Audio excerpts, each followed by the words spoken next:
Անառակ որդու պատմությունը։ Երբ եղբայրը, որ մեղանչել էր, վերադարձավ, ավագ եղբայրը նրան դատապարտեց։ Բայց գիտեք ինչու՞մն է բանը։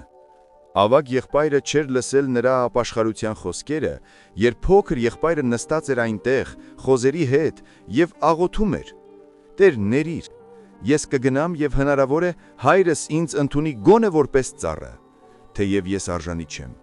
Եվ հետո այդ նույն եղբայրը պատմում է դա հորը. «Հայրիկ, ես մեղանչեցի, ես մեղավոր եմ, ես արժանի չեմ, ես շատ եմ ափսոսում նրա համար, ինչ արել եմ»։ Եվ ահա մյուս եղբայրը, նույն եկեղեցուց, չի լսել այդ ապաշխարության խոսքերը, և նա գալիս ու եզրակացություն է կազմում, դաժան դատապարտություն։ Հնարավոր է արդյոք դա այսօր մեր կյանքում։ Հնարավոր է, իրական է արդյոք դա մեր եկեղեցում։ Իրական է արդյոք դա քրիստոնյաների միջև, որ մենք դատապարտում ենք ուրիշներին, բայց երբեք չենք լսել նրանց ապաշխարության խոսքերը, նրանց աղոթքները։